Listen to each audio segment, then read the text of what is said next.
Alright class, today we're going to do the soda can problem. If you're in college you can call it the beer can problem.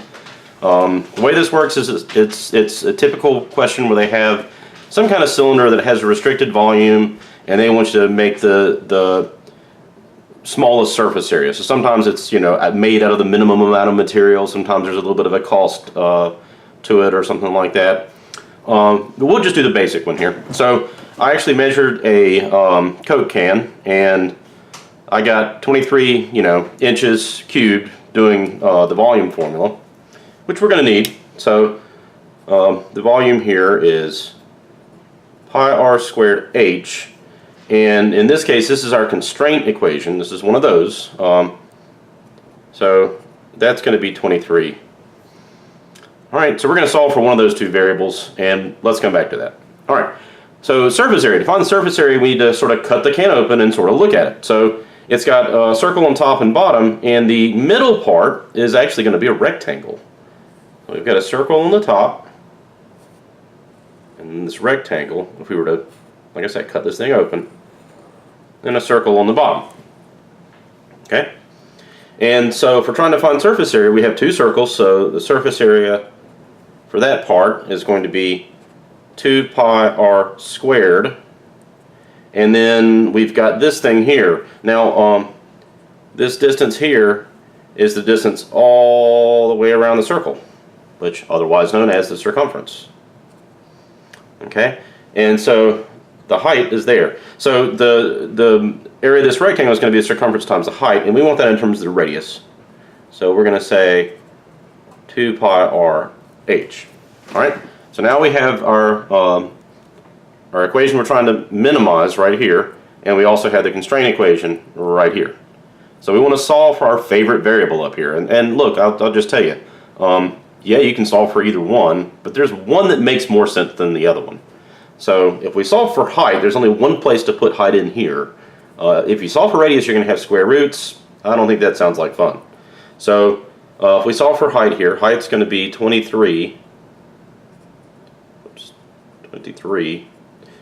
over pi r squared. And we substitute that into the surface area, so we're just going to take that and plug it in there.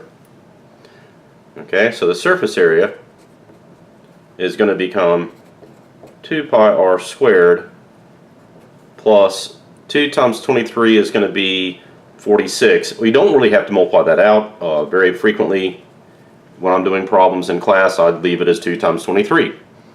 And then we're going to have a pi r squared in the bottom, and then we're going to have pi r h in the or pi r, and then h we're substituting into. So one of the r's is going to cancel. We're going to have one r in the bottom, and the pi's are going to cancel. So this is going to be 46 over r. Okay, we need to take a derivative, so let's do that. So I'll just call it SA prime.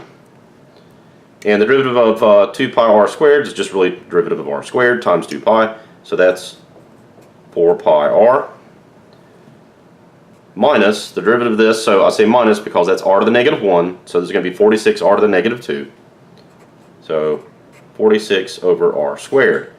And furthermore, we're going to set that equal to 0. Okay? So let me come over here where I have some space, and we'll take a look at that equation.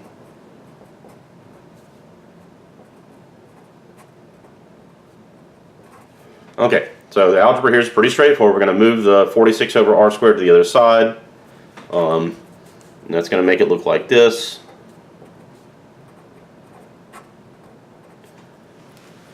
And then we're basically just going to multiply both sides by r squared to get the r squared out of the denominator. So we'll have r cubed over here, and we'll do, at the same time we'll divide by 4 pi, and this is why I said you didn't really need to multiply it out. 46 over 4 pi will be 23 over 2 pi. So r cubed is 23 over 2 pi. So r is going to be the cube root of 23 over 2 pi. And look, this is something where we started all talking about inches and whatnot, so we probably want to, just to see what that looks like, and to see how reasonable it is, we probably want to get a decimal for that. So that's roughly 1.5, oops, 5 0.41. Okay. At this point, you have to do a derivative test, and I'm going to do both of them.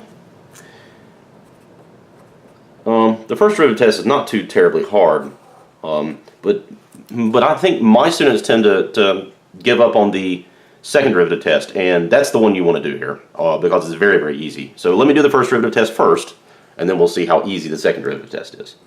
So this is 1.54. That's their critical value, or 541.